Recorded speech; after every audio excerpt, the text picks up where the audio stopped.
Chapter 36. If Elizabeth, when Mr. Darcy gave her the letter, did not expect it to contain a renewal of his offers, she had formed no expectation at all of its contents. But such as they were, it may well be supposed how eagerly she went through them, and what a contrariety of emotion they excited. Her feelings as she read were scarcely to be defined.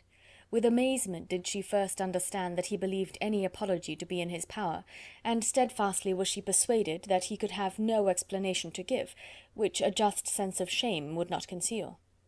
With a strong prejudice against everything he might say, she began his account of what had happened at Netherfield. She read with an eagerness which hardly left her power of comprehension, and from impatience of knowing what the next sentence might bring, was incapable of attending to the sense of the one before her eyes. His belief of her sister's insensibility she instantly resolved to be false, and his account of the real, the worst objections to the match, made her too angry to have any wish of doing him justice. He expressed no regret for what he had done, which satisfied her. His style was not penitent, but haughty. It was all pride and insolence.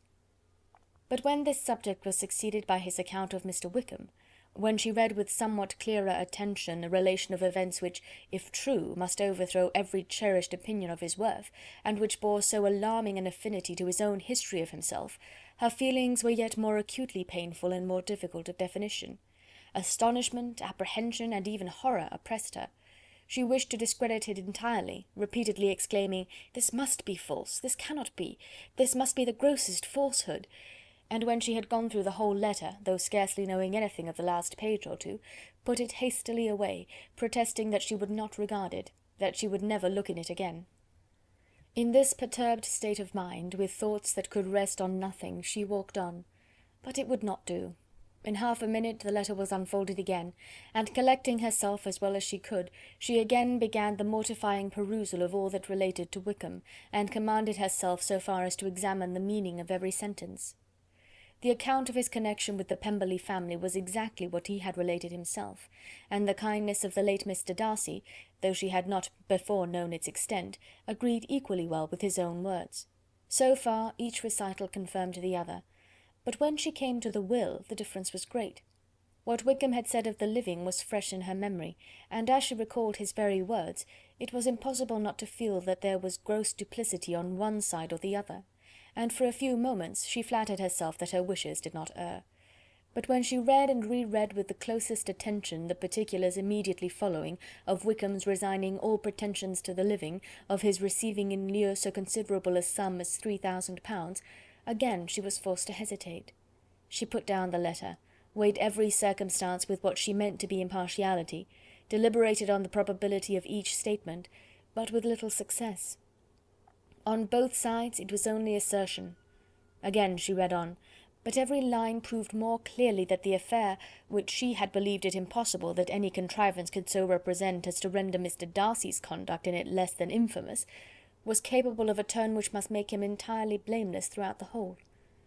The extravagance and general profligacy which he scrupled not to lay at Mr. Wickham's charge exceedingly shocked her, the more so as she could bring no proof of its injustice. She had never heard of him before his entrance into the shire militia, in which he had engaged at the persuasion of the young man who, on meeting him accidentally in town, had there renewed a slight acquaintance. Of his former way of life nothing had been known in Hertfordshire but what he told himself. As to his real character, had information been in her power, she had never felt a wish of inquiring. His countenance, voice, and manner had established him at once in the possession of every virtue. She tried to recollect some instance of goodness, some distinguished trait of integrity or benevolence that might rescue him from the attacks of Mr. Darcy, or at least by the predominance of virtue atone for those charitable errors under which she would endeavour to class what Mr. Darcy had described as the idleness and vice of many years' continuance. But no such recollection befriended her. She could see him instantly before her, in every charm of air and address, but she could remember no more substantial good than the general approbation of the neighbourhood, and the regard which his social powers had gained him in the mess. After pausing on this point a considerable while, she once more continued to read. But alas! the story which followed of his designs on Miss Darcy received some confirmation from what had passed between Colonel Fitzwilliam and herself only the morning before, and at last she was referred for the truth of every particular to Colonel Fitzwilliam himself, from whom she had previously received the information of his near concern in all his cousin's affairs, and whose character she had no reason to question. At one time she had almost resolved on applying to him, but the idea was checked by the awkwardness of the application, and at length wholly banished by the conviction that Mr. Darcy would never have hazarded such a proposal if he had not been well assured of his cousin's corroboration. She perfectly remembered everything that had passed in conversation between Wickham and herself in their first evening at Mr. Phillips's. Many of his expressions were still fresh in her memory. She was now struck with the impropriety of such communications to a stranger, and wondered it had escaped her before. She saw the indelicacy of putting himself forward as he had done, and the inconsistency of his professions with his conduct. She remembered that he had boasted of having no fear of seeing Mr. Darcy, that Mr. Darcy might leave the country, but that he should stand his ground, yet he had avoided the Netherfield ball the very next week. She remembered also that, till the Netherfield family had quitted the country, he had told his story to no one but herself, but that after their removal it had been everywhere discussed, that he had then no reserves, no scruples in sinking Mr. Darcy's character, though he had assured her that respect for the father would always prevent his exposing the son. How differently did everything now appear in which he was concerned! His attentions to Miss King were now the consequence of views solely and hatefully mercenary, and the mediocrity of her fortune proved no longer the moderation of his wishes, but his eagerness to grasp at anything. His behaviour to herself could now have had no tolerable motive. He had either been deceived with regard to her fortune, or had been gratifying his vanity by encouraging the preference which she believed she had most incautiously shown.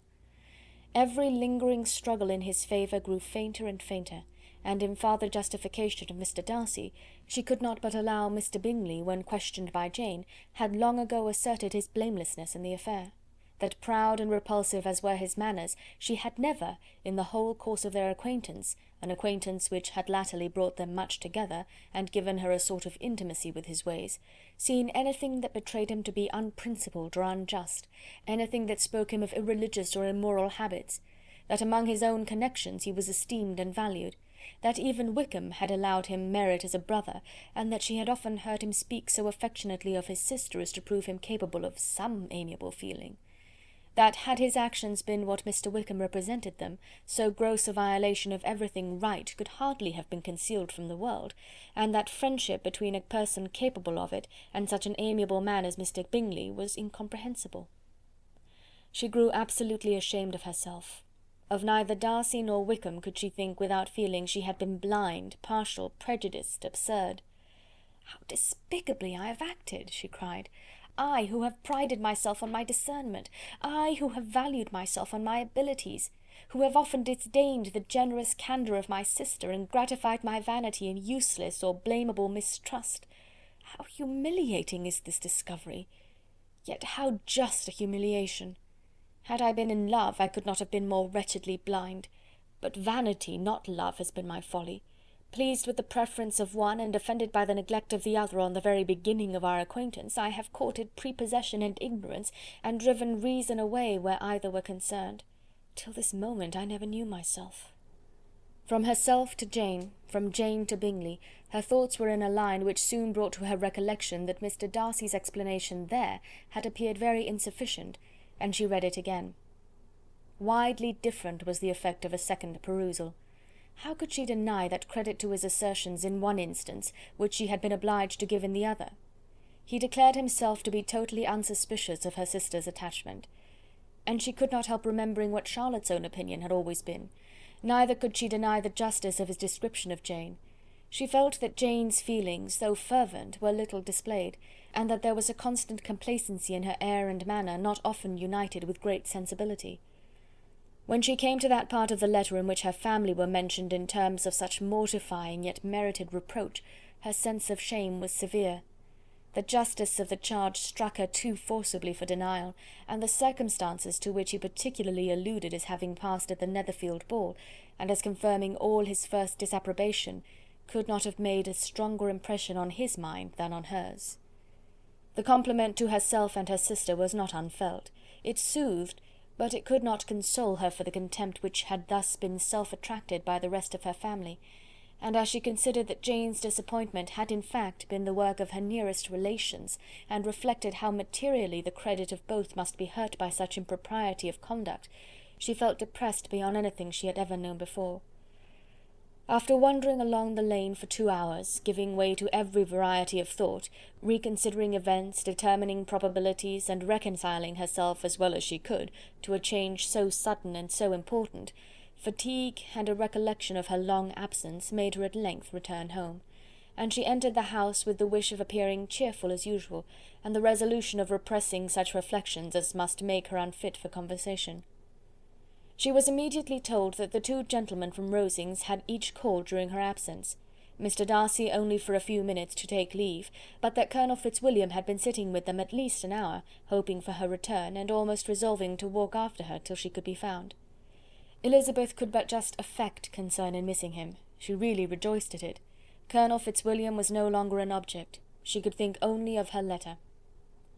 End of chapter 36.